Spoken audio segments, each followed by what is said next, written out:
Alright guys, welcome back to The Average Garage, and in today's episode we're going to be doing the throttle pedal bracket tree thing, and Robbie also welded up the dipstick, so you might see part of that.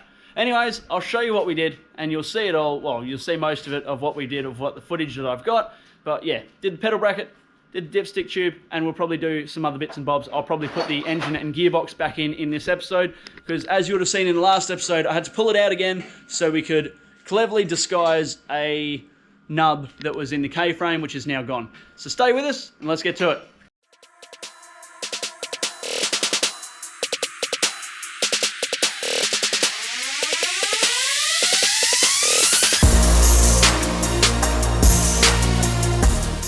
Alright, so we thought I'd put a really quick update in.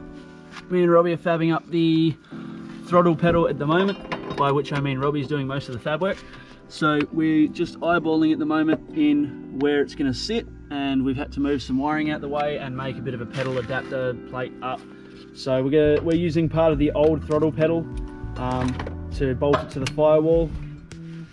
So yeah, and then Robbie's going to tack that in place wherever it sits, and we're going to put some bracing on it, and she should be sweet. Because the FG pedal is much longer than the BABF pedal, which is a bit of a problem, but we'll make it work. So stay tuned and see how we get this done.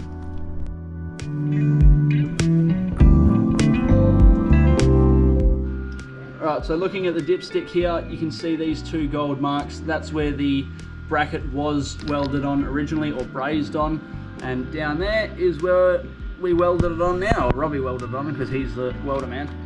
But I cut the bracket up, bent it into shape, ground it all back for him, ready to go, and now it's tacked on where it should be. It's nice and solid, it's not going anywhere. Didn't weld the dipstick to the inside, which is always good. So yeah, that's the B series dipstick in the FG casing with the FG manifold.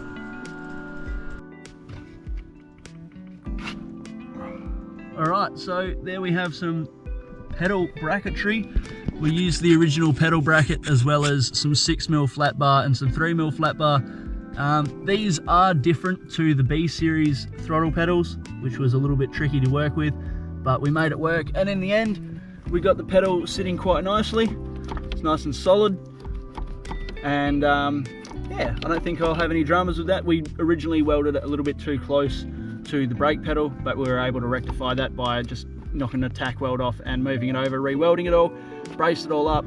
So yeah, it sits about the same height as the brake pedal as well, so that should be absolutely awesome. Now I've just got to tuck this wiring up out of the way because that was in the way of where we put the pedal. So I'll have to sort that out, and then that should be good.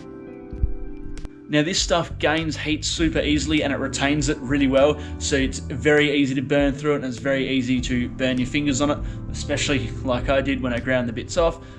Yeah, it stayed hot for quite a while, and it gained a lot of heat very quickly when I ground it off.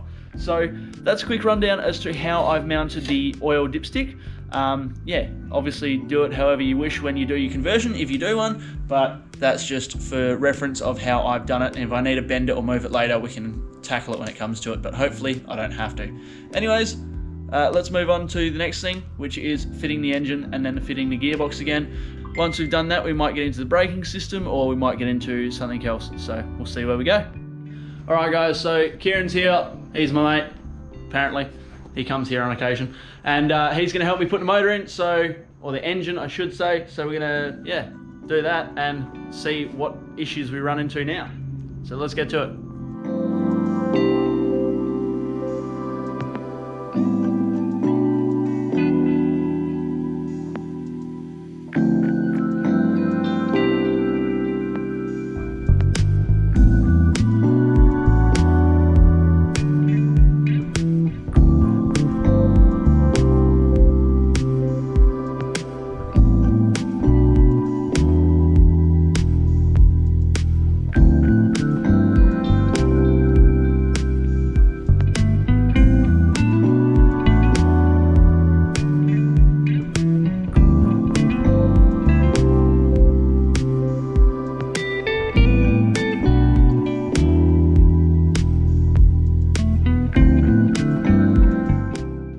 Location's pretty good, eh? Love my life. Alright, so engine's in. as Kieran just pointed out, we don't have a whole lot of room for the heater core hoses, but that's a problem for future rowing. I have rigged up one of the old hard lines that came with the FG, which runs around the back of the head so that I can get the water pump feed to, well, the heater tap pretty much, and get it around the back of the head to where the heater core hoses go in. Have a U-pipe, have the heater tap there that's ridiculously priced for what it is. So yeah, engine's in, now we can chuck it on the hoist, chuck the gearbox in.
Alright guys, so the engine and gearbox are back in the car. Thank you very much to Kieran who gave me a hand. So yeah, it's pretty self-explanatory. We're back to where we were a couple of days ago before all the kerfuffle. But if we look under the car, hopefully you can see now there is a lot more clearance in there because the nubber's gone. So that should keep me out of trouble a bit and hopefully keep the engineer happy as well as the pits. So yeah, engine and gearbox back in.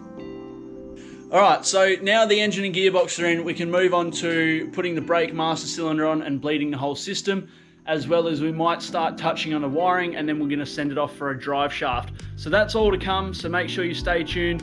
But yeah, we're probably going to get to the brakes next. So yeah. Alright folks, so we're up to fitting the brakes to Sleepy 6. So behind me is the master cylinder on a bench now. Because the master cylinder has been completely dried, it's best practice to do what's called a bench bleed. So I'm going to chuck it in a vise and we're going to fill it with some fluid and manually pump it until it's pretty much got all the air out of the piston itself. Then we can fit it to the car and start pumping the lines and yeah, trying to get some brake fluid through this thing. Probably find all the leaks. Hopefully there isn't any, but you can never be sure. So I am fully expecting to find leaks as much as I don't want to. So yeah, we're going to bench bleed it, we're going to chuck it in the car and see where we get to. So I'm a single man band at the moment, but we'll see how we go. So let's dive into it and yeah, let's get the brake fluid ready.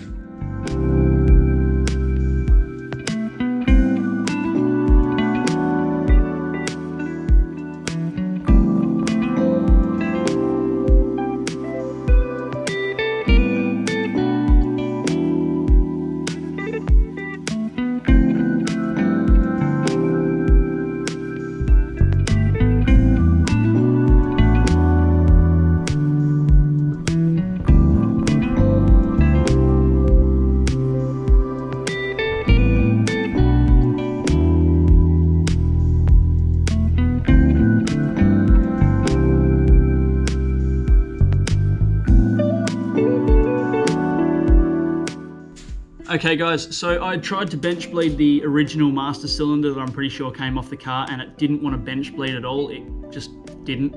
All sorts of things were going wrong with it, and it wasn't pumping out of the secondary, which I believe is the rear brakes, but I could be wrong.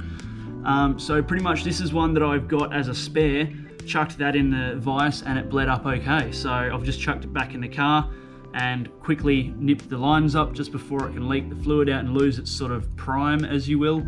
So I'm gonna obviously bolt the master cylinder to the brake booster, because that might help instead of it just flying off the front. And then I can go around and try and start bleeding the actual brakes. So wish me luck and let's get into it. I've already gone through almost a bottle of fluid. I've got another bottle, but we're gonna need a bit more. So hopefully I've got enough to do for today. But yeah, let's get into it.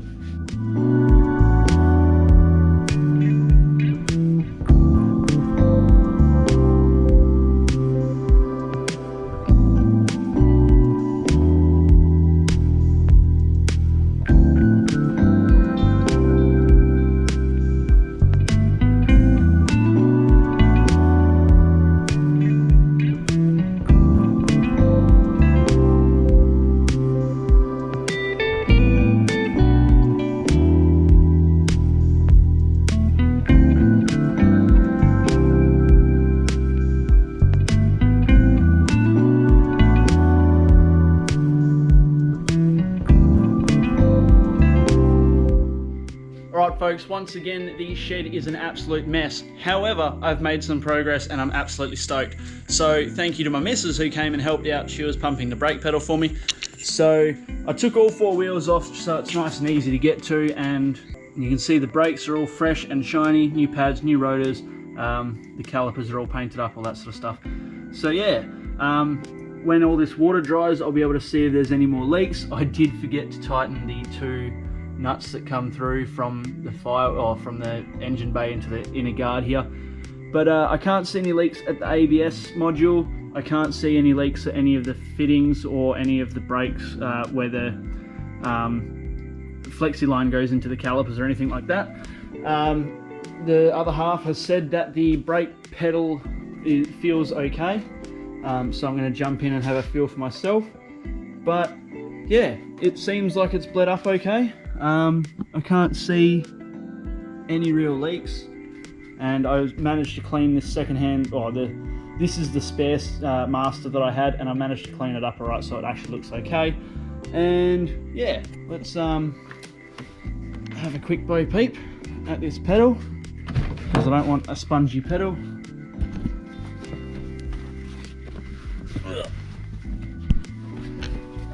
Alright.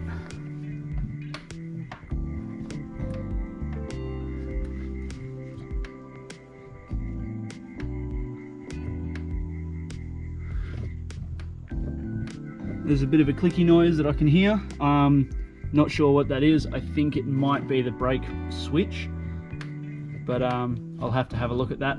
But the pedal itself feels nice and good, doesn't feel spongy at all. So yeah, it feels like it's building pretty good pressure.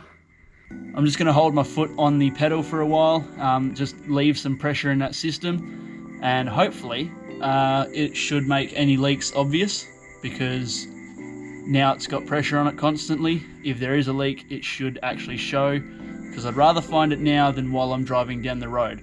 So yeah, I'll just hold my foot down for about 30 seconds and then I'll do another lap of the car and I'll just check all the fittings. Alright, so I've just held my foot on the brake for a little bit, maybe about 30 seconds or so, and if we look around, it all looks pretty dry. Those look a little wet, but they were wet to start with, sort of thing. So alright guys, so I'm happy with that. The brakes are all done and they've got pressure, so now I actually have brakes. So that's one more thing off the list. So yeah, I'm pretty stoked with that. But yeah, I'll probably end this episode here. I don't know if it's going to end up long or short. I'm not sure how much I've actually filmed. But yeah, if you've liked the episode, please hit the like button. If you like the whole series, please make sure you subscribe so you don't miss any other episodes. Hit the bell button and drop down in the comments below what you think. Drop down, you know, what do you reckon of the brakes? I do want to put bigger brakes on it, but it is a very stupid setup to have. So one day maybe a B series K-frame swap, we'll see. Anyways, thank you very much for watching. We'll see you all in the next episode. And yeah, like, comment, subscribe, stick around. We'll see you then.